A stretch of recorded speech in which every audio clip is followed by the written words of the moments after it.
dia, um pouquinho de análise estratégia macro. Contamos hoje com 2 palestrantes de peso. Caio Megali, economista-chefe da XP. O Caio tem um currículo muito interessante, que ele já passou pelo público, pelo privado, foi secretário municipal da Fazenda de São Paulo, liderou a equipe econômica do Itaú Unibanco, de 2011 a 2016, foi professor da PUC do Rio, do IBMEC, é formado pela USP, com mestrado na PUC do Rio de Janeiro. E, em seguida, contaremos com a presença do Richard. O Richard Beck é o nosso estrategista macro e chefe das análises políticas. A partir de Brasília, ele tem muitas informações e a ideia é ele passar uns insights do governo e olhando também o próximo ano, um novo, como que ele está vendo daqui para frente o cenário político.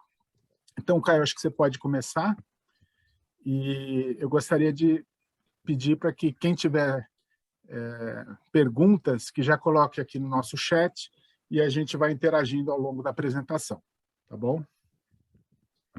Maravilha, obrigado, Francisco, obrigado, Bruno, é um prazer estar aqui com vocês. Vocês estão me ouvindo direitinho aí? Estão me vendo bem? Sim, Caio. Maravilha, ótimo.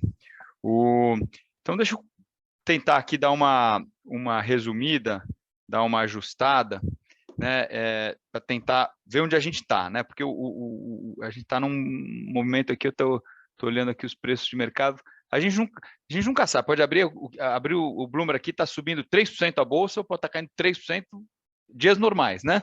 Para os dias atuais, ou seja, a gente está vivendo um momento de muita volatilidade, que, enfim, eu caracterizaria, né, eu acho que a gente ainda está vivendo a pandemia, tá? O que está acontecendo hoje ainda é reflexo da pandemia na economia global, é o mesmo choque, é isso que eu quero dizer, é o mesmo processo. Claro que tem nuances aí no meio do caminho, a guerra foi uma delas, né, no início desse ano, mas qual é o processo, né? Qual é a história? A história é o seguinte, a economia mundial vinha tranquila, né, céu de brigadeiro, navegando lá tranquilamente ali com o motor bem funcionando ali, bem diferente de 2008, né? 2008, às vésperas da crise de 2008, parecia que a economia estava assim, né? A gente achava que o mundo estava direitinho, só que por dentro o motor estava todo podre e ia explodir a qualquer momento. Dessa vez não, dessa vez a economia estava funcionando bem, desalavancada, né? Estava tudo direitinho, né? Inflação baixa, juro baixo, alavancagem baixa, governos em geral bem saneados, salvo uma exceção ou outra ali, a economia estava rodando bem. Aí veio o choque da pandemia, né?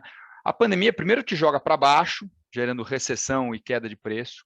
Depois ela te joga fortemente para cima, porque teve 10% do PIB mundial despejado dentro da economia, numa economia que estava bem. Se ela tivesse comprometida como 2008, você podia jogar o estímulo que fosse, como foi em 2008, que não ia ter reação, né? Se o motor do carro está fundido, não adianta você virar a chave, empurrar o carro, bombar o acelerador, ele não vai pegar direito, né? Aqui não, aqui você deu o estímulo correto, veio ali a vacina, as coisas começaram a se equilibrar, as pessoas conseguiram trabalhar em casa, a economia foi embora.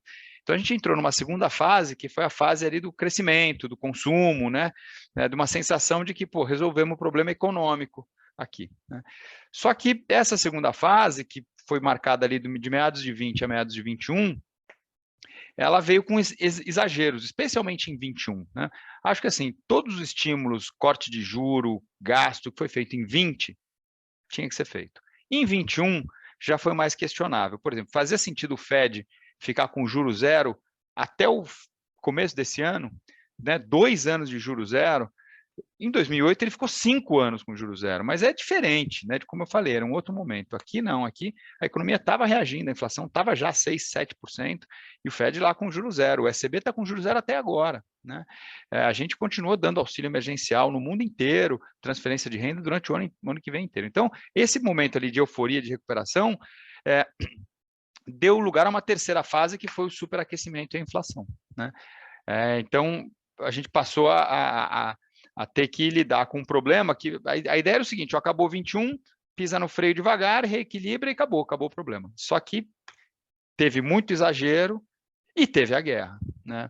E a guerra representou um novo choque de custos num ambiente já, né, já estou falando aqui desse primeiro semestre, num ambiente mundial já muito estimulado, com inflação crescendo muito, né? A imagem que eu tenho feito quando converso aqui com os nossos clientes é mais ou menos o seguinte: chegou no final do ano passado, a gente achou um incêndio ali, né?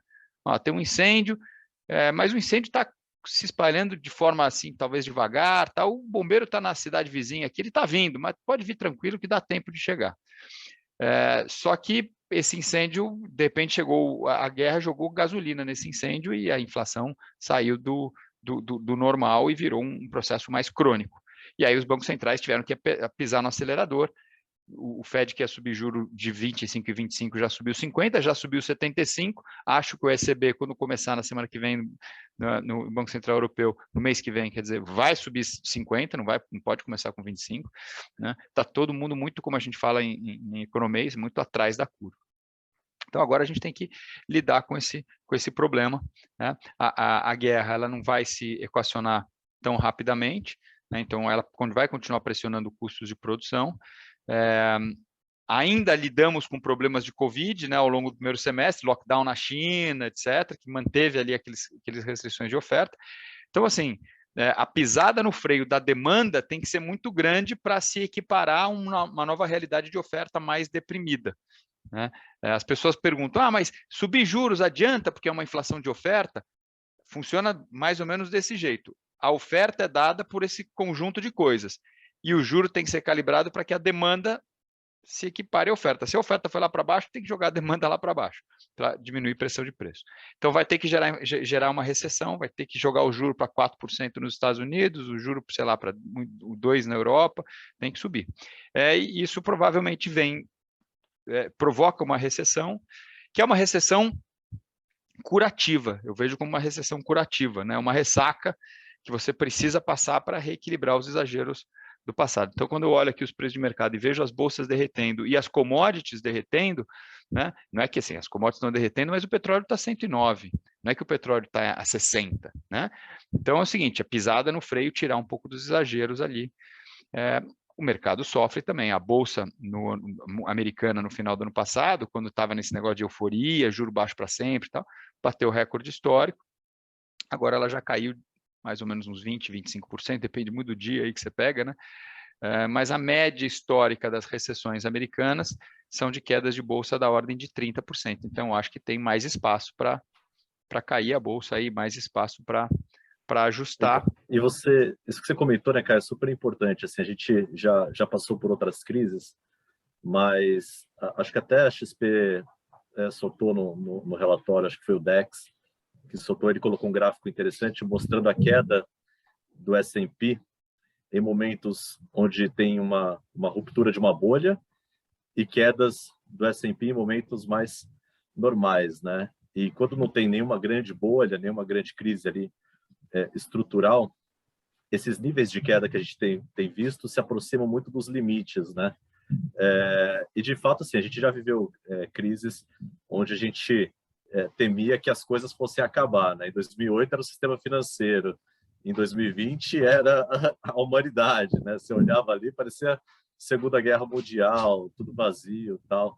Agora, de fato, parece uma crise, mas pelo lado do excesso de riqueza, né? Pelos exageros da política de auxílio e tal. Mas isso te deixa assim um pouco otimista, vamos dizer assim, no sentido de que, de fato, é um ajuste que a gente tem que passar, mas que a gente hoje tem um cenário que não é um cenário de ruptura, a gente poderia dizer assim. Talvez a gente esteja num processo mais amplo de mudança de ordem global, entra temas como desglobalização, coisas assim, mas você acha que para o curto prazo simplesmente a gente começou tarde o ajuste, agora vai ter que fazer um pouso um pouco mais forçado, mas ainda assim é simplesmente um ajuste. É isso. Assim, é difícil dizer que a gente está otimista, dizendo que vai ter recessão e a bolsa que já caiu 25 pode cair mais 10, né, lá fora. Estamos no meio de um bear market, estamos no meio de um ajuste importante aqui, né? Agora, a parte otimista da história, na minha visão, por isso que eu quis colocar o ciclo completo, porque eu até discuti, inclusive, com o próprio Dex outro dia, ele vê esse como se fossem ciclos diferentes. Você viu que o ciclo da Covid tem esse. Para mim é a mesma coisa. A gente está vivendo uma prolongada perturbação que houve ali naquele equilíbrio tranquilo da economia que tinha em 2019, e essa perturbação está gerando, né, como você pega ali, tem um pêndulo, você dá uma perturbada no pêndulo, ele vai para um lado, vai para o outro, vai para o outro, ainda é todo o efeito daquele choque inicial e suas consequências. A gente está, a economia já demorou 3 anos, vai demorar mais um ali para se voltar ao normal, né, voltar ao seu equilíbrio. Mas eu acho que agora a gente está na fase final, que é o último ajuste, né, para voltar a se equilibrar. Isso significa que nós não vamos ter histórias tristes? Vamos ter histórias tristes em alguns setores, em alguns, claro, vai ter empresa quebrando, como tem em toda recessão. Agora, é muito diferente de 2008. 2008, a gente teve um problema no mercado imobiliário. O mercado imobiliário americano vai ter uma inadimplência gigantesca. Eu era analista de buy side naquela época. O que a gente fez? Qual o tamanho do mercado imobiliário? Digamos, um tri. Esse é o tamanho dos empréstimos, né, do loans outstanding. Se esse 1 tri tiver... Quanto é o default, né, a inadimplência histórica? 5%. Dá um choque aí, põe 40%. Então, se der 40%, você vai ter uma destruição de valor aí de 400 bilhões de dólares. 400 bilhões de dólares é duro, é dramático, tira tanto do PIB e tal. É isso. Tá bom. Só que a gente foi descobrir que em cima desses derivativos imobiliários, quer dizer, em cima do mercado imobiliário, tinham derivativos financeiros que envolviam toda a economia americana de forma muito alavancada. Então, quer dizer, em cima de um derivativo do mortgage subprime, estava todo o mercado de seguro de automóveis, AIG, não sei o quê. Aí a coisa né, quebrou a economia inteira. E os bancos super expostos àquilo, né? Então, o problema não é ter default, ter queda de PIB, queda de atividade. O problema é isso se disseminar de forma sistêmica pela economia. E não parece ser o caso agora, né? Então, a gente vai ver histórias difíceis. Quem tem portfólio internacional, se abrir o seu portfólio hoje, como eu fiz ontem, me arrependi, não devia ter aberto. Se é longo prazo, eu devia ter aberto só daqui a 1 ano, porque assim a gente está sofrendo, e está sofrendo dos dois lados, né? Tanto em equity quanto em renda fixa, porque os bonds caíram de preço muito fortemente. Então, essa é a dor do ajuste. Mas a parte que eu vejo como mais positiva é feito o trabalho aqui, né? Eu acho que normaliza para frente. 2 riscos, tá, desse cenário. Risco número 1 é o risco de oferta de commodities, balanço de commodities. E aí tem muita gente que diz o seguinte: vai ter escassez de petróleo no mundo, de gasolina, quando chegar no segundo semestre, quando tiver inverno na Europa, tal. Isso a gente tem que, obviamente, monitorar, acompanhar de perto. Esse é um risco, porque aí é mais estrutural, né? A gente tem toda lá a tese ESG que trouxe uma mudança nas matrizes de produção de energia, mais demanda, agora a guerra, esse negócio está muito delicado. Esse é o primeiro risco. E o segundo risco é um risco de,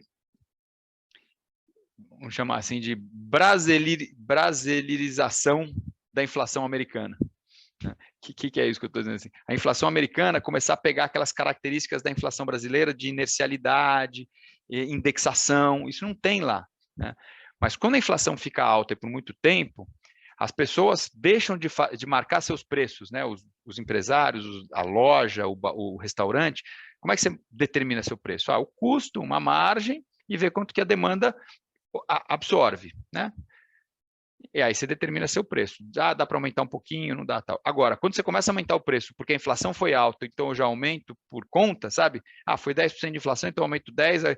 Isso que é a tal da, né, quando a inflação começa a ficar inercial, quando a economia fica muito indexada, aí para derrubar a inflação é muito mais difícil. Então, se a economia americana começar a pegar características de inflação de país emergente, que não para nunca, você acha que vai cair, não cai, né? O choque de oferta desaparece, mas a inflação continua subindo por por uma dinâmica própria, aí o Fed vai ter que subir por mais tempo, aí o tamanho do ajuste pode ser maior. Por enquanto, não há sinais de nenhum dos dois lados. Tá? Hoje saiu um dado de inflação americana, saiu até um pouco abaixo do esperado, o Core PCI, né, que é o deflator do consumo, que é a medida favorita do Fed, está rodando a 5%. A meta a meta é 2, então não está muito longe ali, né? Então, ou seja, acho que vai resolver com o juros chegando até 4 e depois podendo cair lá na frente, né? Aí as commodities caem, aí o real aqui não se desvaloriza muito, a inflação também cai aqui, a gente tem um período de ajuste, depois de uma né, apertada de cinto, um ajuste mais adiante. Do lado da inflação de oferta, Caio, você já começa a ver alguns indicadores mostrando que a gente talvez esteja num ponto de inflexão. Como que você está vendo isso? A inflação aqui no Brasil? Não, lá fora. Lá fora. Ainda não. Eu diria que ainda não. Tá? Por exemplo, esse número que eu citei hoje, ele saiu, quer ver? Ó, no mês contra mês, o núcleo da inflação saiu 0,3. Né? O anterior foi 0,3, esse foi 0,3. Quando você anualiza esse cara, né, ainda está rodando ali em, sei lá, 3 e pouco por cento ao ano, né? 3,5%. Então, ainda na margem, a gente ainda está vendo a inflação rodar relativamente alta. Daqui a pouco vem o IPC. Quando a gente pega o IPC americano, né, porque esse aqui a gente não consegue ver ele quebrado por vários itens. Quando sai a inflação ao consumidor, a gente consegue. Na inflação ao consumidor, a gente ainda está vendo serviços, por exemplo, que é um item inercial, rodando 0, foi assim, 0,2, 0,3, 0,4, 0,5 mês após mês. O último foi 0,5, se não me engano. Então, ainda está pressionado na margem. Né? Até porque a recessão não chegou ainda, né? Aí, agora que a economia está começando a desacelerar, e a inflação ela não vai cair só porque o Fed subiu o juro. Ele vai cair porque o Fed subiu o juro, a liquidez diminuiu, mas a atividade caiu lá na frente também. Né? Então, acho que tem assim uma combinação desses dois fatores aqui. Um pedaço já tem efeito logo que o Fed sobe juro, né? Porque você sobe juro, diminui um pouco a liquidez da economia, ativos caem, a bolsa está caindo desde o início do ano, isso já segura um pouco o consumo, então. Mas o grosso mesmo vem quando o mercado de crédito sente esse efeito que vai ser ao longo do segundo semestre. Então, acho que a gente só vai ter meio claro, eu digo assim, que a gente tem dois grandes riscos botando prêmio nos ativos brasileiros. E esses dois grandes riscos, eles só vão se dissipar não, eles só vão se revelar no final do ano, que é lá fora, até quando o Fed vai subir.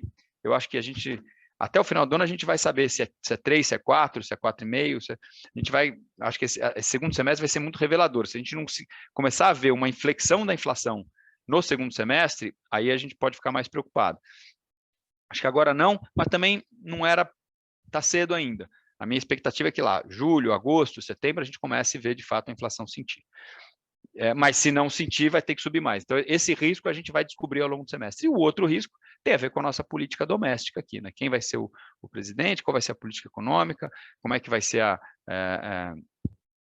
a gestão fiscal a partir do ano que vem, vai ter aumento de salário do servidor ou não vai, esses aumentos essas bolsas todas que estão sendo aprovadas agora vão né, os R$600 vai ser mais permanente, a zerada da fila do Bolsa Família vai ser permanente, tudo isso custa subsídio ao combustível que não deve cair um pouquinho, tal, né? A gasolina está voltando um pouco para baixo, mas eu não vejo combustíveis caírem sensivelmente ao que era, por exemplo, há um ano atrás, um ano e meio atrás.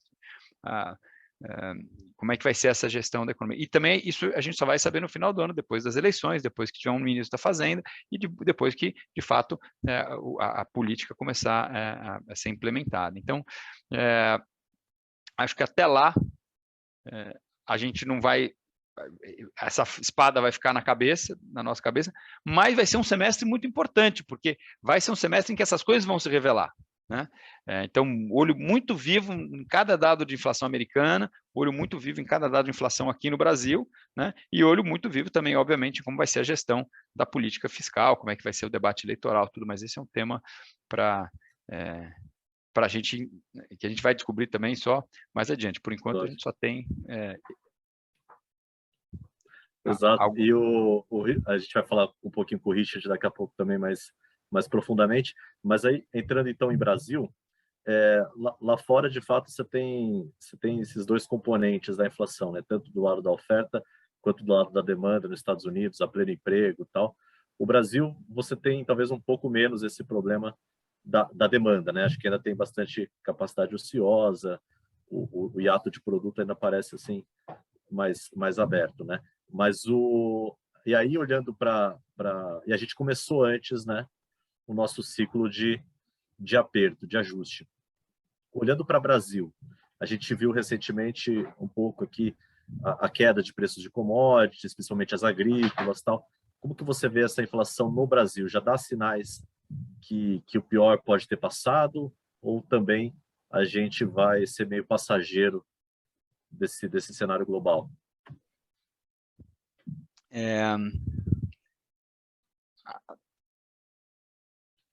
A aceleração da inflação global, ela foi muito sincronizada, né? Então, por mais que... E isso eu acho que até uma certa... Não crítica, mas eu discordo um pouco da maioria dos economistas locais, porque a gente fica muito nessa... O BC fez isso, o BC deveria ter feito aquilo. A inflação no Brasil, ela acelerou assim, de 2 para 12, e a inflação nos Estados Unidos acelerou de 1 para 9, no mesmo momento, juntinhas. Elas caíram junto, subiram junto. Inflação no Reino Unido igualzinho, inflação no México juntinha, inflação, sei lá, no país leste europeu junto. Então, assim, dizer que não tem um enorme componente global aí, eu acho que é um exagero. Tem, né? Então, para assim, quando eu vejo aqui, bolsas estão em queda, economia americana vai entrar em recessão, fico mais tranquilo aqui com a nossa inflação. Porque eu sei que é isso que precisa para resolver o problema lá. E se não resolver o problema lá, não vai resolver o problema aqui, né? O Banco Central Europeu vai subir meio ponto, ótimo. Quanto mais juros lá fora, melhor. Quanto mais bancos centrais subindo o juro, melhor. Esse é um problema global e a gente tem que ter... Isso eu tenho assim... É claro que assim, se o Fed subir o juro e o câmbio aqui for para 6, aí mela um pouco a minha história aqui, né? Porque aí o câmbio, por outro lado, vai estar jogando. Mas, assim, com essas commodities nesse nível, com a atividade econômica no Brasil performando bem, o Brasil está surpreendendo na parte do desemprego, está surpreendendo na parte das balanças, das contas externas, a arrecadação fiscal está bem. Então, assim, não é que o Brasil não está... Tem milhões de problemas, estou muito preocupado com esse tema fiscal, mas, assim, no relativo, no comparativo, o Brasil está ok. Então, não vejo a taxa de câmbio depreciando muito aqui no Brasil. Então, eu acho que o mundo vai ajudar a trazer a inflação para baixo. Esse é o primeiro ponto. Já está acontecendo? Está começando a acontecer. Está começando a acontecer porque as commodities finalmente viraram, né? Um incômodo que eu tinha no início do ano, e esse incômodo era por conta da guerra, depois a gente percebeu claramente, era que assim, o Fed começou a sinalizar que ia subir os juros, a Bolsa sentiu. Tá, esse é o canal de transmissão, é isso mesmo que tem que acontecer, só que as commodities não. As bolsas para baixo, as commodities para cima. Falei, cara, não está funcionando, porque é commodity que gera inflação. Bolsa para baixo ajuda a controlar a inflação, porque tem o canal ali de renda, né, de riqueza. Quando cai a bolsa, os americanos ficam mais ricos, consomem menos, tal, tem esse canal. Mas o fundamental, a inflação veio muito por conta de commodities. Então, as commodities precisam voltar, ou pelo menos parar de subir, para que a inflação se equilibre. E as commodities, na verdade, só subiam. Por quê? Porque lá do outro lado do planeta, a Rússia estava cercando a Ucrânia, cercando, e vai dar guerra. Né? E aí não deu outra, deu a guerra, a inflação, as commodities dispararam e foi por isso que... Mas agora, finalmente, as commodities estão sentindo o aperto monetário, estão sentindo a recessão, e eu acho que a inflação cai. Não vai cair de novo esse mês, o mês que vem, mas a tendência agora é de queda. Essa queda de imposto aí para trazer, não é isso que vai fazer a inflação aqui cair, né? Pelo contrário, porque aqui, como a gente tem risco fiscal, acho que se a gente não estivesse fazendo dando essas forçadas de barra do lado fiscal, talvez o câmbio tivesse abaixo de 5. Né? E se o câmbio tivesse abaixo de 5, seria mais fácil trazer a inflação para baixo. Né? Então, acho que esse é um ponto importante aqui. Então, já está começando a funcionar, tanto lá fora quanto aqui dentro também, né? Afinal de contas, né, a gente já faz um tempo que a gente subiu juros e tal, vai fazer efeito sobre a economia, mas assim, ainda não temos, o Richard aí entrando. ainda não temos põe o termômetro aqui, tira, ainda está lá no 38,5, não começou a cair a febre ainda está alta. Eu tenho uma pergunta aqui sobre esse tema, Caio, e o seu sentimento em relação a 2023, para a inflação? Acho que a inflação cai em 2023, tá? A gente tem uma visão um pouco mais, não vou dizer benigna, porque a nossa projeção de inflação é acima do topo da banda do Banco Central no ano que vem, né, de 5%. Então, é benigna com relação à inflação que a gente tem hoje. Eu acho que hoje a gente está rodando em 10, acho que vai cair para 5, até em 18 meses, né? Tem que lembrar disso, a gente não está falando do mês que vem, está falando daqui a 18 meses. Por conta de todos esses pilares que estão acontecendo. Por que a inflação? Eu achava que a inflação ia cair esse ano, mas ela não caiu por quê? Porque o juro aqui ainda não estava totalmente ajustado, o câmbio aqui ainda estava muito depreciado, isso lá no final do ano passado, né? O Fed ainda não tinha se mexido, o ECB ainda não tinha se mexido, e as commodities ainda subiram com a guerra. Então, a inflação desse ano, que poderia ser mais perto de 6, 7, foi lá para 10.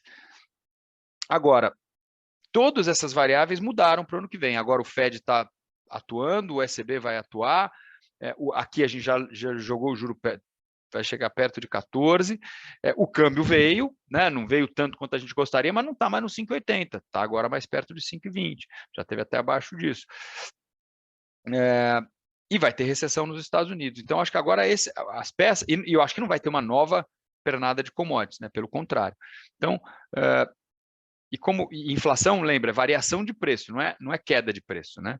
Se a gasolina chegar em 10, ficar em 10 por um ano, a inflação da gasolina foi 0. Então, eu acho que é muito difícil, nesse ambiente econômico, de queda de bolsa, de queda de aumento de juro, queda de poder de compra, a gente vê mais uma pernada de alta de preço. Então, acho que a inflação cai, e se a inflação cair num ambiente aliás, eu acho que a economia desacelera, a economia cai, e se a economia caindo num ambiente que não tem mais depreciação cambial, a transição política, e a fala do Richard vai ser importante aqui, não causar grandes turbulências e transtornos no Brasil, e o Fed lá chegar em 4 e parar, acho que a gente está posicionado para ter uma desinflação. Aí o Banco Central vai ter espaço para cortar juros devagar e tal. Não é uma queda muito grande de inflação, porque o risco fiscal vai continuar muito pesado aqui entre a gente, né? Ainda tem, como eu falei, tem a chance desses benefícios todos estão sendo dados serem postergados para frente no próximo governo, tem a pressão gigantesca por aumento de salário do servidor, isso aí vai ter que... Então, o teto vai ser alterado, vai ter um monte de risco fiscal, então não vai ser aquela desinflação como a gente gosta, né? Como a gente queria, trazendo lá para perto da meta, com o câmbio se valorizando, etc., como foram as outras inflações. Mas eu acho que a inflação vai cair. Legal. Até pegando esse gancho aí para colocar o Richard na conversa, eu acho que, sem dúvida, né, Caio, Richard, o que dá mais medo assim, é essa questão de solvência fiscal para o longo prazo, né? De ter um próximo governo que realmente ataque a causa raiz do problema, que é o fiscal, menos discussões curto-prazistas de efeitos de gastos pela proximidade da eleição, etc., e mais esse comprometimento de fato, olhar para a questão fiscal com responsabilidade para frente. E aí, pegando o gancho com o Richard, como que você vê essa questão, o momento político, o cenário dos candidatos que a gente tem, juntamente com essa questão fiscal, olhando mais para o longo prazo, Richard? Obrigado aí pelo seu tempo, primeiramente. Não, imagina, eu que agradeço, Bruno, Caio aqui, enfim, boa tarde a todo mundo que está assistindo a gente. Olha, eu acho que o dia de hoje ilustra bem o que tem pela frente, porque a dinâmica mudou muito, né? Em 2019, a gente começou a fazer pesquisas aqui em 2018, né, com a população, saber o que pensava, reforma da Previdência, saber sobre os temas. Essas coisas são importantes para o mercado, né, para a gente poder posicionar nossos clientes e tudo. E ali em 2018, ficava muito claro, 2019 até o começo de 2020, que a população apoiava temas economicamente liberais, né? A maioria da população. Reforma da Previdência tinha grande aprovação, a condução da economia pelo ministro Paulo Guedes tinha grande aprovação, privatizações, perguntas que a gente fazia nesse sentido tinham aprovação popular. Isso a gente viu ao vivo ali em 2020, mudando cada vez mais. Eu acho que todos lembram ali, no começo da pandemia, março, abril, maio, que tinha um questionamento muito grande do que o governo ia fazer, o que o governo não ia fazer, como é que ia socorrer os setores. E essas coisas, eu acho que assim, é até um pouco cultural, talvez, né?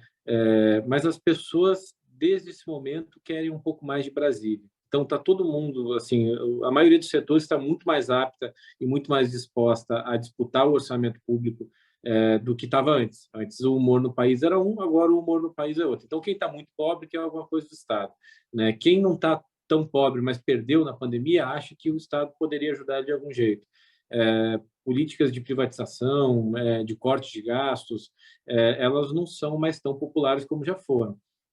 Dito isso, eu volto para o ponto inicial. O dia de hoje é muito importante, porque hoje o governo está ali furando sem furar, um furo meio escamoteado, né, do teto em 50 bi, quer dizer, até o fim do ano, né, com as melhores justificativas. As pessoas estão mais pobres, de fato você não aguenta uma greve de caminhoneiros, o combustível explodiu, tem um cenário internacional desafiador, mas você tem uma campanha no meio também. Então é óbvio que tem uma parte muito eleitoral. Não vou falar de candidato A ou B, não, tá? Porque o Congresso, os 513 deputados e os 81 senadores vão votar, e a grande maioria vai votar sim, né? Mas o que impulsiona essa pauta é, primeiro, uma predisposição na sociedade. Se a sociedade fosse contra, o Congresso não faria, né? Então, como a sociedade está a favor, o Congresso sente o cheiro disso, sente a demanda disso e vota a favor, né? E incrementa e põe mais coisas, né, do que o governo originalmente propõe. Então, acho que a agenda não é nesse sentido de corte de gastos, tá? Porque a sociedade daqui para o ano que vem não muda. Eu acho que o resultado que a gente vê nas pesquisas, as que dão mais ou menos diferença, tanto faz, pode pegar qualquer uma, é fruto disso, sabe? As coisas não são assim, sem explicação, né? As pessoas querem mais Estado, querem mais socorro de Brasília, quem é mais necessitado, quem é mais oportunista, seja lá a origem de que venha esse tipo de desejo. Então, é um desejo por mais Estado, é um desejo por mais socorro, mais racional, menos racional. As pessoas, sinceramente, a grande maioria nem entende muito que isso volta como inflação. Enfim, a nosso nível de educação financeira como sociedade é muito baixo, né? Então, acho que isso não volta, não, tá? Essa coisa demora, assim. O que a gente tem dito, eu até tenho brincado, eu falo, bom, se a gente que trabalha aqui com análise política vai trabalhar muito, imagina o Caio que tem que botar tudo isso em número e projetar, e imagina vocês que têm que proteger a conta dos clientes, né, o patrimônio. Então, vai ser agitado para todo mundo. Eu acho que esse humor não vai desvirar tão cedo. 2003, que foi o primeiro ano do Lula, não volta mais, não é assim, se ganhar a eleição, o Lula não é o mesmo Lula, né? 2019, se o presidente Bolsonaro for reeleito, também não volta, não é mais o mesmo Bolsonaro, não é mais o mesmo Congresso, não é mais o mesmo governo e principalmente não é mais o mesmo país. Então, acho que as coisas pioraram significativamente na vida do cidadão no dia a dia, e todo mundo quer uma resposta do Estado. O Caio exemplificou bem. Servidor público, quem tem subsídio, sabe, que está ameaçado de cortar o que quer um pouco mais, a população mais pobre querendo mais auxílio, os caminhoneiros querendo algum tipo de auxílio para poder trabalhar também, assim, não é um julgamento de valor se merece ou se não merece, né? Mas assim, o Congresso com as emendas deles lá, as RP9, que quase viraram obrigatórias, tendo disputa para isso agora. Então, assim, isso são os macro setores, tem muito mais, né? Todo mundo querendo um naco de um orçamento que pequeno, que não dá conta das demandas, que é engessado, né, porque tem uma indexação muito forte. Então, é essa situação que a gente tem, assim, de extremo conflito pelo orçamento, e aí é muito difícil você cortar gastos nessa situação. Acho que não vai nesse caminho, não. Acho que vai pelo contrário, vai ter uma aceleração de gastos ano que vem, por causa dessas demandas. Acho que o teto de gastos, não importa o cenário da eleição, mais ou menos civilizadamente, ele vai ser alterado, sabe? Também não acho, tá? Não é um cenário, é um cenário que não é o ideal para o mercado, mas tampouco é um cenário catastrófico, tá? Também não acho que do outro lado venha uma irresponsabilidade muito grande. A gente também tem essas pessoas lá em Brasília. O Caio acompanhou isso muito bem nos últimos anos também.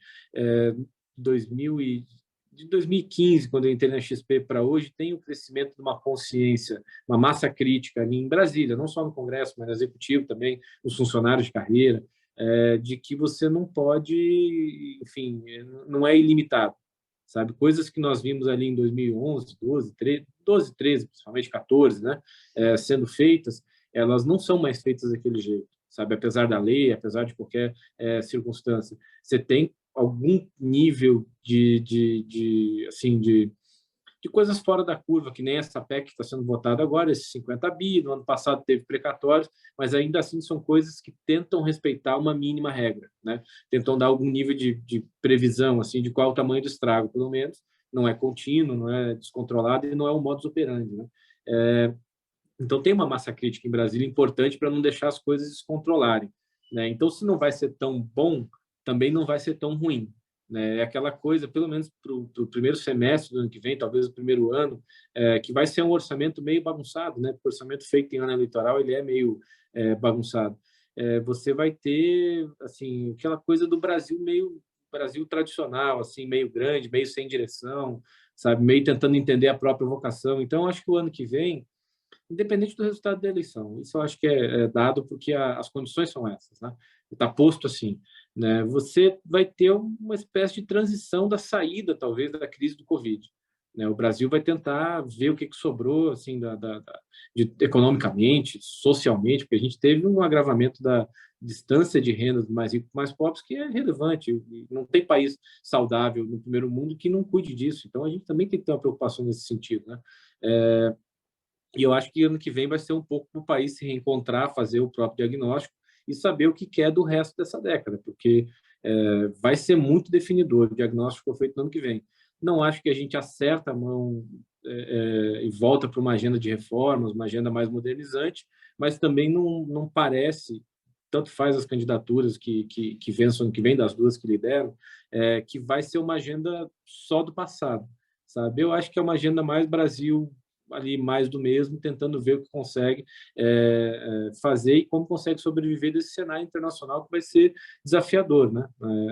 De novo, assim, não tem milagre, a gente continua vendo no meio político muitas soluções fáceis para problemas difíceis, isso não existe, mas quando chegar no ano que vem, eu acho que a vida real vai se impondo, sabe? O primeiro ano de todo governo é um ano de correções, então, embora elas não sejam do tamanho que o Brasil precisa, também elas andam no caminho inverso de um desastre completo, tudo. Então, se não dá para ser muito otimista, também ficar muito pessimista, eu acho que é um exagero, né? É um ano de sobreviver ali e ver, enfim, lá fora e aqui dentro, como é que aponta para 2020. Você vê como é que é o Brasil, a gente já está tentando falar de 2024, né? Porque 2023 já está tão comprometido com o que está sobrando agora do processo político, econômico, do pós-Covid, que a gente já está começando a querer olhar para 24 ali e achar muito A gente fez um evento no começo desse ano e o evento era o que esperar para 2023.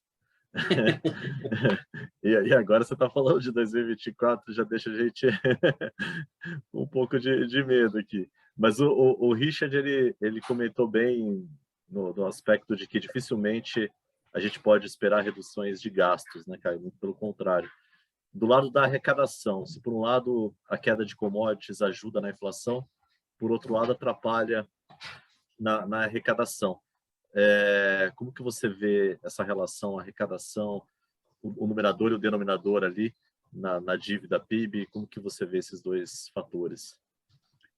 Olha, a inflação ajuda no fiscal no curto prazo, né? Dá uma bombada na arrecadação, aumenta o denominador, né? Que sempre a gente está olhando para a dívida com relação ao PIB, a inflação aumenta o PIB nominal, né? Então dá uma escamoteada ali no problema fiscal, dá um gás ali para você gastar um pouco mais ou gera ali um processo de correção de gastos excessivos do passado. Mas num ambiente em que você tem um Banco Central independente, o Banco Central vai subir juro para controlar essa inflação e o juro alto em cima da dívida é juro sobre juro, né? Funciona para o lado do investimento, funciona para o lado da dívida também. Juro sobre juro ali em cima da dívida, a dívida entra em trajetória explosiva. Então, não é sustentável esse regime de inflação, juro para o fiscal, especialmente num ambiente em que esse ganho de arrecadação recente tem sido usado como lastro dessas medidas todas que o Richard estava descrevendo, né? Falando, pode gastar porque tem caixa, né? E aí a gente até fez um relatório essa semana sobre a dívida nos estados, né? E o título do relatório é o seguinte, ó: caixa alto na garantia de sustentabilidade das contas, né? Não mistura estoque com fluxo, né? O caixa é o estoque ali. Agora, se o fluxo for negativo, se tiver um buraco ali na caixa d'água, o estoque vai indo embora. E é mais ou menos esse o nosso medo, né? Essas coisas não viram de uma hora para outra, tá? Não vai ser porque chegou dezembro que o efeito da arrecadação vai despencar. O efeito da formalização do mercado de trabalho não é só commodities, né? Vocês viram, saiu taxa de desemprego hoje de novo, bem abaixo do esperado. A gente está com o desemprego quase 3 pontos percentuais abaixo do pré-pandemia. Então, o PIB tem surpreendido para cima também, né? Isso, quando a atividade cresce, isso gera arrecadação. Né? Então, a gente tem um movimento cíclico aqui de saída da pandemia, de efeito da reforma trabalhista, etc., que está ajudando na arrecadação. Agora, se você pegar esse ganho que tem cara de cíclico e transformar ele em despesa permanente, é a receita da tragédia lá na frente, né? Aquele sujeito que ganha na loteria e compra uma casa que ele não consegue pagar o IPTU.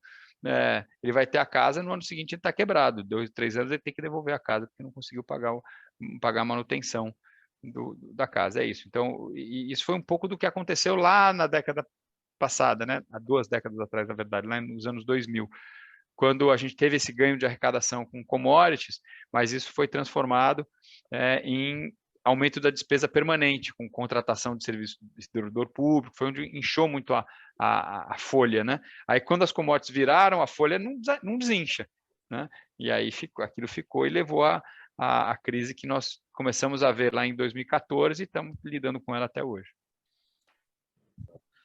E Richard, voltando para você, usando sua bola de cristal, mas prometo que eu não vou te perguntar quem que vai ganhar a eleição.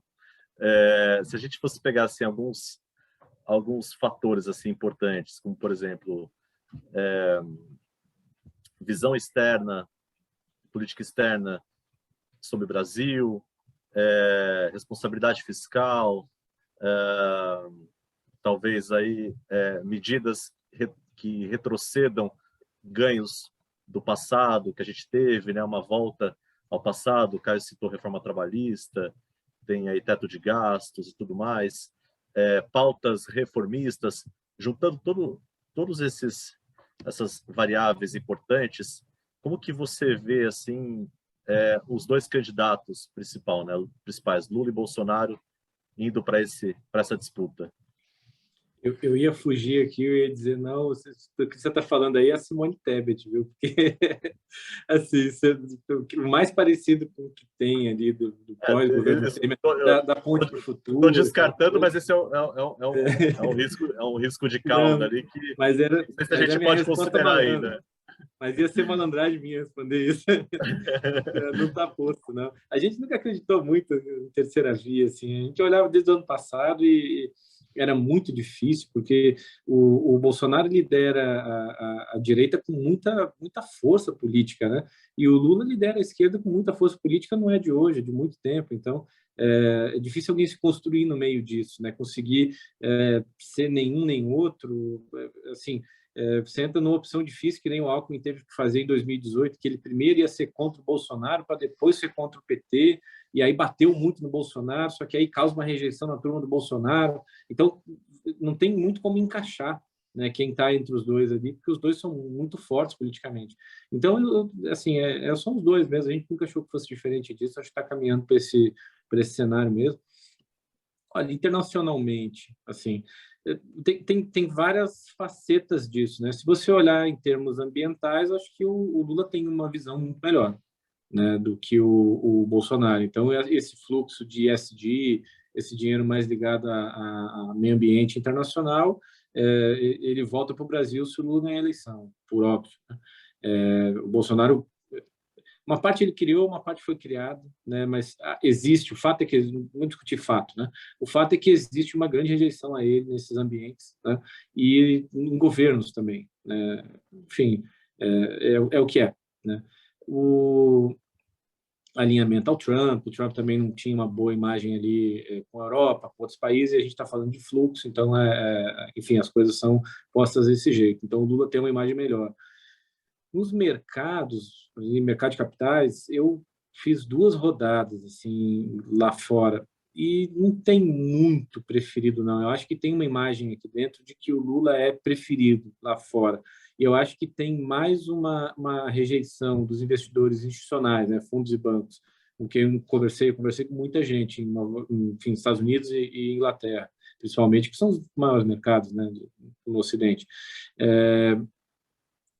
Sim, o pessoal, a maioria, não é unanimidade, obviamente, mas a maioria prefere Lula porque a opção é o Bolsonaro, mas as perguntas entusiasmadas sempre eram sobre a terceira via, sabe? Não sendo terceira via, o pessoal não perguntava muito entusiasmado sobre nada, aí tenta mais entender o que vai acontecer mesmo para poder se posicionar.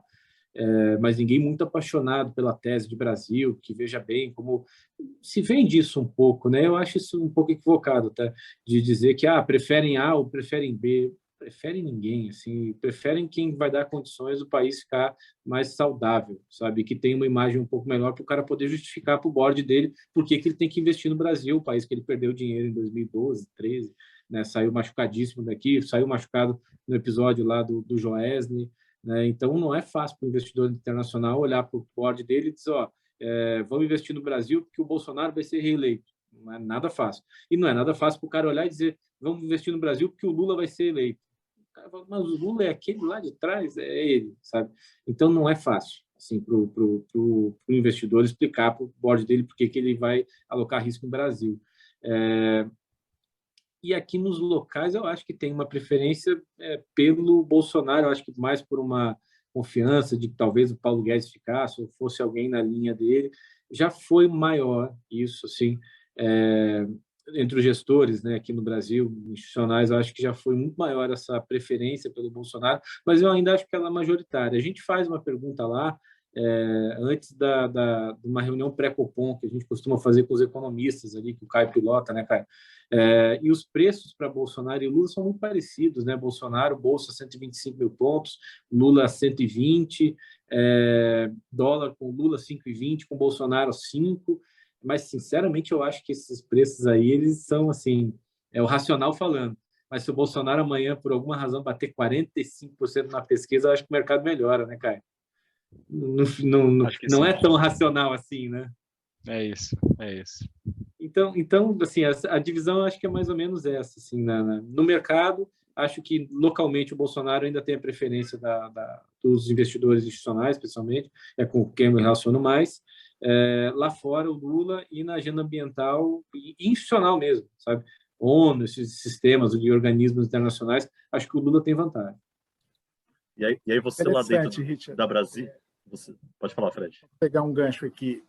Richard, interessante você comentar isso.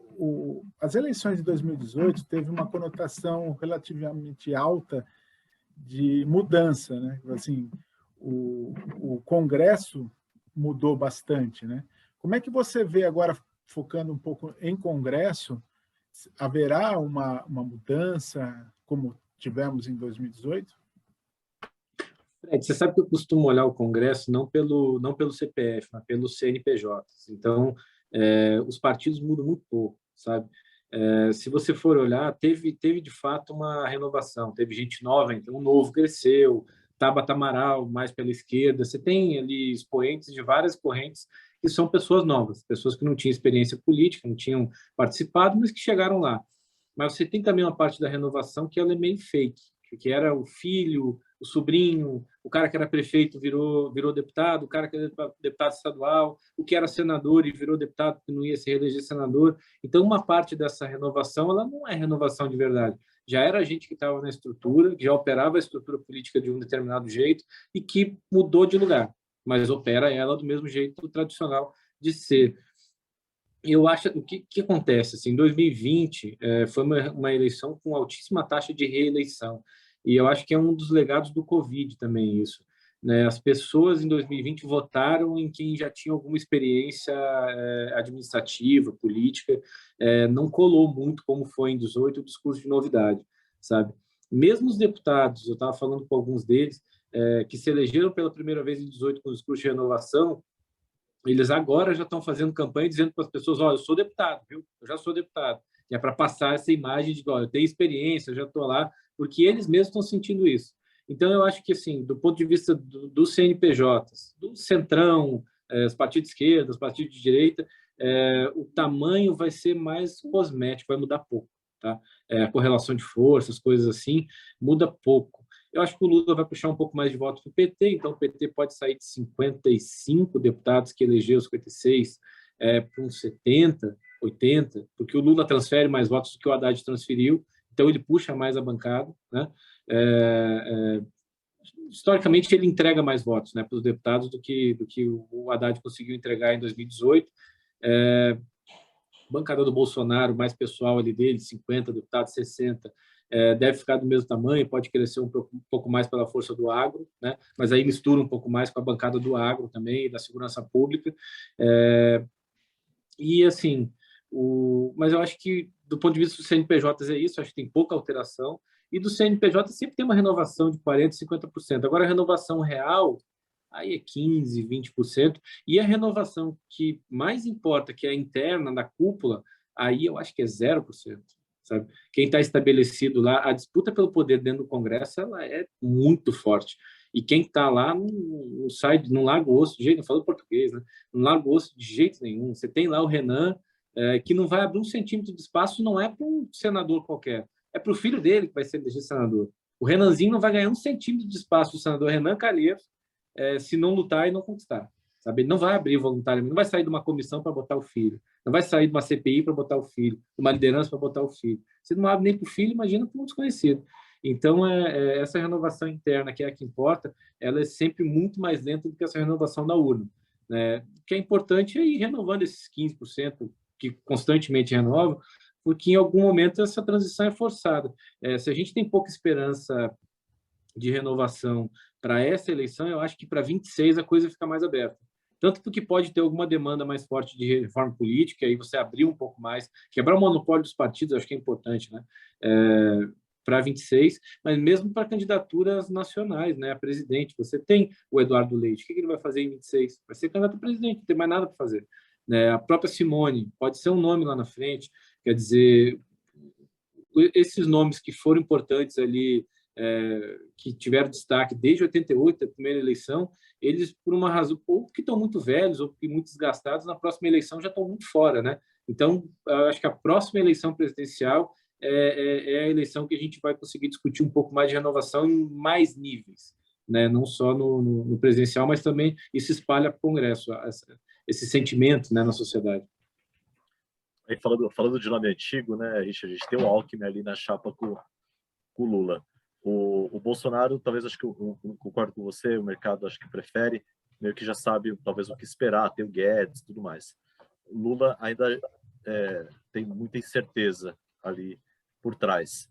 Essa chapa com o Alckmin, de fato você enxerga ali que na prática tem algum efeito de virar mais para o centro, ou é só campanha? Que prometeram ali para o Alckmin? Que aconteceu? Como que vai ser esse Lula-Alckmin aí, de fato? Tem até funcionado mais do que as pessoas... Eu achei, assim, quando você olha para o Lula, ele tinha uma relação com o Zé Alencar, que também era um cara muito diferente dele, né? Assim, tinha uma boa relação com ele. Parecia mais o Fernando Henrique com o Marco Maciel do que Dilma com Temer e Bolsonaro com Mourão. São perfis diferentes assim de como tratar o vice. Então eu esperava que fosse ter uma boa relação, os dois ali está melhor até do que eu esperava. O Lula de fato tem aberto espaço para o Alckmin nas conversas, tem levado ele nas reuniões e tudo.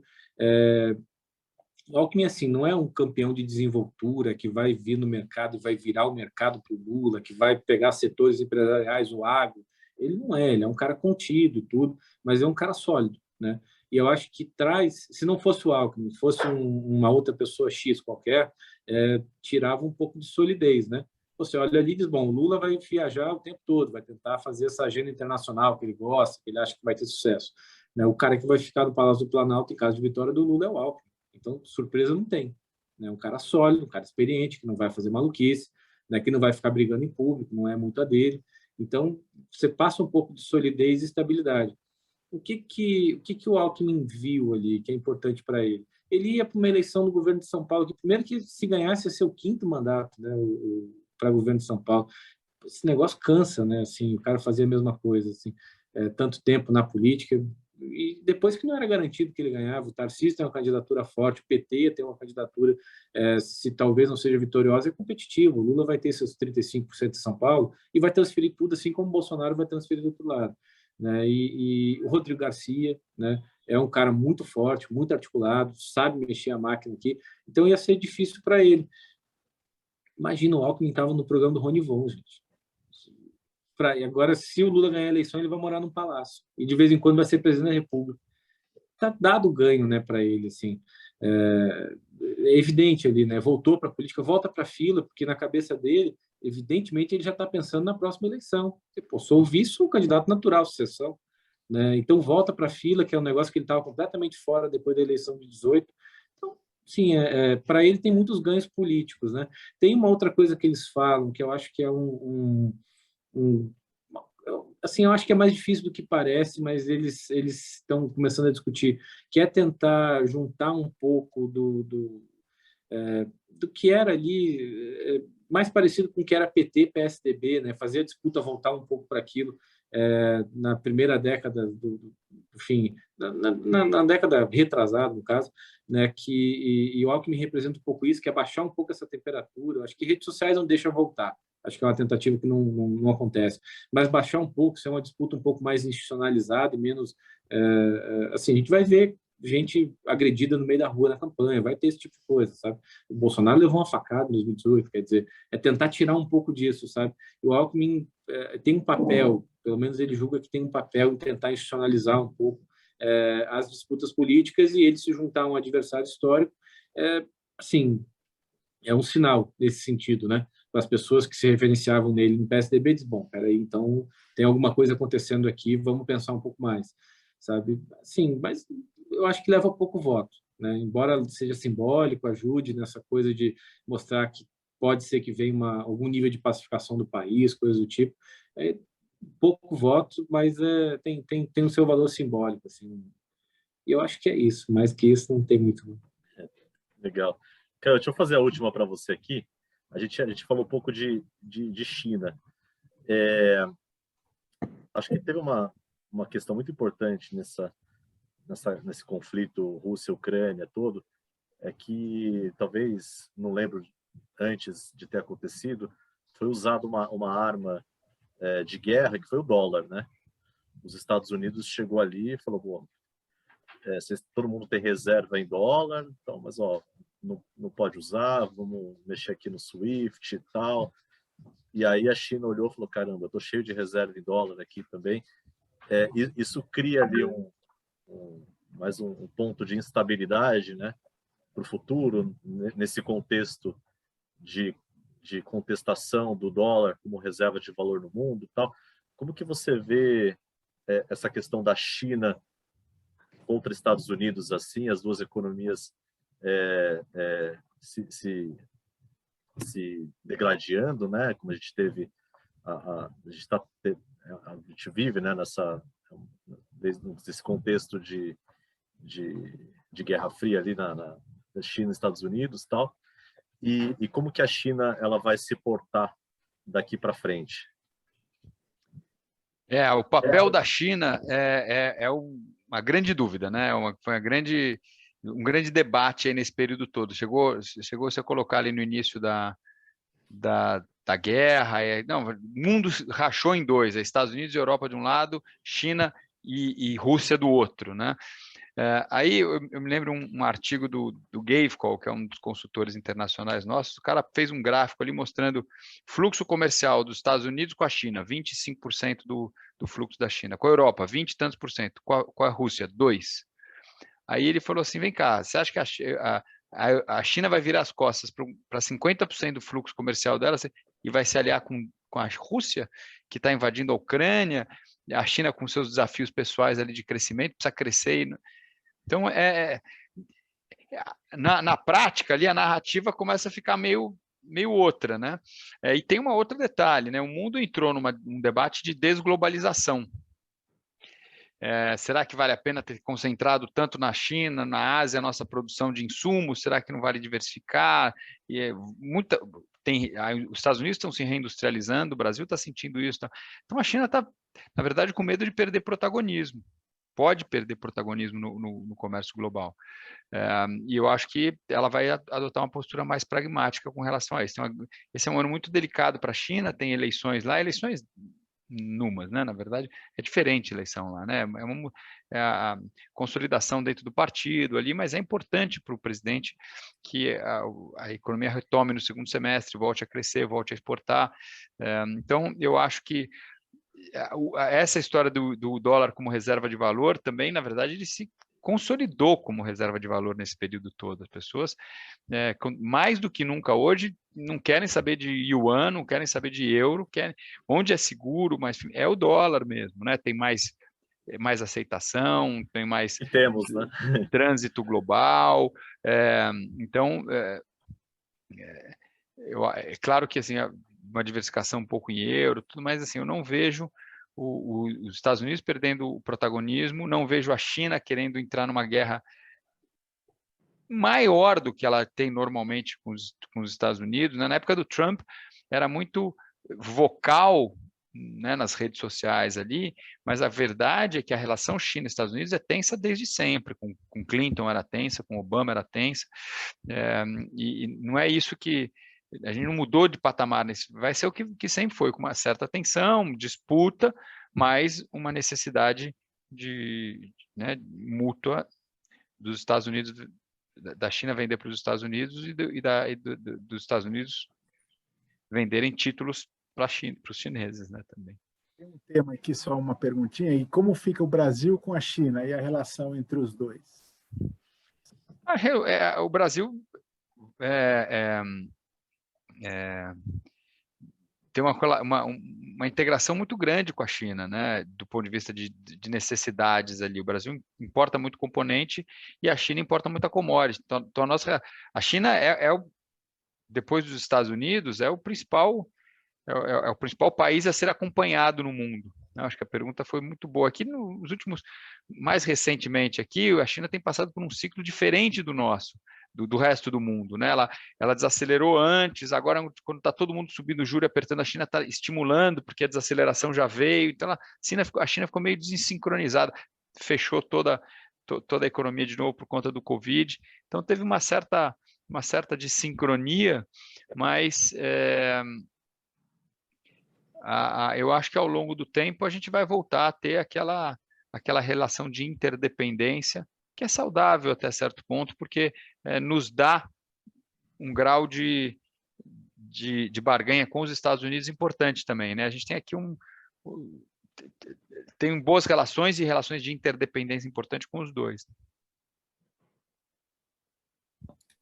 Legal, gente. Bom, acho que a gente está estamos caminhando aqui para o final. Queria deixar aí espaço para suas conclusões finais. Caio, Richard, desde já agradeço aí bastante pelo bate-papo. Sempre bom ter vocês aqui com a gente, falando com os nossos clientes. Quer começar? Posso. Eu caio encerro. Sim, primeiro agradecer, né, o convite aqui para falar e para escutar o Caio. Eu sempre fico escutando o Caio, porque depois eu repito tudo que ele fala. Então, para mim, é super importante.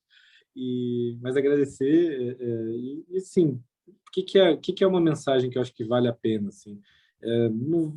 A gente não está vivendo o pior momento do Brasil. Acho que quem ali... nasci nos anos 80, mas quem viveu os anos 80, quem viveu até a criação do Plano Real, institucionalmente, economicamente, o Brasil era muito mais bagunçado, era muito mais problemático do que o que a gente tem hoje. Hoje a gente tem instituições que estão sob questionamento, mas são sólidas, estão de pé. Sabe, o Congresso funciona, faz o trabalho dele, com distorções aqui, distorções acolá. No ano eleitoral, todo mundo dá uma tremida, vem aquela vontade de gastar, mas, assim, é normal dos parlamentos do mundo, né? E, assim, a gente tem um país forte, né? Mesmo que o resultado eleitoral saia mais ou menos do gosto de quem você vai votar, assim, o Brasil vai aguentar, vai se adaptar e vai seguir ali uma trajetória que talvez não seja a trajetória com todo o potencial que o país pudesse ter, mas eu acho que não tem, assim, essa coisa. De vez em quando eu fico meio triste, que eu escuto falar, a gente vai virar Dinamarca. Não vai, sabe? Não é assim que funciona. Mas também não vai virar Venezuela, Argentina, essas coisas. A gente tem muitos anteparos, tem muitos anteparos para os dois lados, né? Tanto não dá, nem melhora tanto por causa dessas coisas e nem piora tanto por causa desses anteparos. Então, assim, tem oportunidade, assim, para quem estiver atento, quem pegar os movimentos certos. Então, assim, eu não tenho uma visão negativa. Eu acho que não dá para ficar desavisado. Ficar descuidado, desavisado é irresponsável, né? No momento que a gente vive. Tem muita coisa ruim no preço, né, Caio? Também, ficar pessimista também, eu acho que é um exagero. Eu concordo, assim, acho que tem muita coisa ruim no preço, acho que o Brasil tem, assim, eu comentei aqui os dois grandes riscos que a gente tem que acompanhar até o final do ano, né? Como é que o Fed quanto que o Fed vai ter que subir os juros e como é que vai ser essa transição política, mas tem até uma pergunta aqui no chat, como é que é a previsão de metais, né? Cobre, ferro, como é que isso influencia a construção civil? A gente acha que commodities vão continuar altas por muito tempo, né? Agrícolas, mineração, petróleo, isso nos beneficia, né? Petrobras nunca passou tanto dividendo para o governo e vai continuar passando. Isso reforça o nosso caixa, dá poder ali para diminuir o risco de solvência, fazer programa social. Você vai pelo interior do Brasil, que está ali de Caxias do Sul até o Piauí, o cinturão todo aqui de produção agrícola é um negócio assim, é outro mundo ali, o que tem de renda sendo gerada e vai continuar no nível alto, né? A gente vai ter uma desaceleração cíclica, por exemplo, a construção civil, que é a pergunta específica do Fernando aqui no chat, ela tende a passar por uma barrigada, né? Um ajuste aqui, né? Porque você tem custo alto de um lado, tem crédito alto de um lado, de menor poder de compra. O ano que vem é o ano do ajuste, é o ano do aperto, margens mais apertadas, né? Então, você precisa estar bem protegido para passar por esse ciclo, com caixa na sua empresa, na sua família, né? Investimento, aproveitar que os juros estão altos, né? A gente tem oportunidade aí de fazer operações ali de juros altos que vão proteger nosso patrimônio. Então, eu acho que não é o momento até o Fernando Ferreira, que é o nosso estrategista-chefe aqui, deu uma entrevista outro dia, falou, não é hora de ser super-herói, não é hora de tentar achar, tá no fundo do poço, vou entrar agora, calma, né? A faca está caindo, não é hora de... Né? Deixa ela cair, esperar um pouquinho, pode ser que a gente até perca a primeira pernadinha, tal, mas depois entra com um pouco mais de convicção. Mas assim, o Richard mencionou os anteparos políticos ali, institucionais, a gente tem anteparos econômicos também, mercado consumidor muito grande. Tá? 2 exemplos para vocês, eu tive numa empresa francesa que faz lavanderia industrial esses dias, e hoje eu tive numa empresa lá, eu estava em Minas Gerais, tive numa empresa ligada ao setor de siderurgia, né, muito forte lá. E os dois falaram coisas parecidas, né? Olha, dependente de quem ganhar a eleição, em janeiro a gente vai continua tendo que produzir ferro, vai ter que continuar vendendo, vai ter hospital aqui para a gente lavar o lençol, vai ter hotel, vai ter que lavar o lençol, a vida vai continuar, o mercado é grande, muito diversificado, o Brasil tem muitas empresas nacionais, tem uma musculatura aqui de empresarial, pequenas, médias, grandes, que não tinha na Venezuela, não tinha na Argentina, por isso que eu concordo plenamente com o Richard, a gente não vai virar esses caras, né? Mas também precisa cuidar o Brasil está ficando para trás do ponto de vista de distribuição de renda, de crescimento, o nosso fiscal é muito delicado, a gente corre o risco de cair num lamaçal assim de pouco crescimento, né? Então é preciso perseverar nas reformas. Eu acho que talvez essa seja a grande agenda para o próximo governo. Legal. Bom, super obrigado, Caio. Obrigado, Richard. Sempre um prazer ter vocês aqui com a gente. Vamos aí para mais um semestre. O semestre, né? O semestre. O semestre. Aqui a gente já combinou, a gente vai se dividir aqui na XP, que é o seguinte: o Richard olha para eleições e eu olho para a Copa do Mundo. É assim que a gente vai se dividir aqui. Os grandes eventos Copa, do segundo semestre. Ainda tem Copa no meio disso tudo, verdade. Tá bom. Gente, muito obrigado. Foi um prazer imenso. Acho que os clientes gostaram bastante, já estão me mandando mensagens aqui. Então, agradeço muito. Espero sempre poder voltar aí desses bate-papos legais. Obrigado, Richard. Obrigado. Boa noite. Conte com a gente. Boa noite. Valeu, Caio. Valeu. Obrigado, gente. Tchau. Obrigado. Tchau.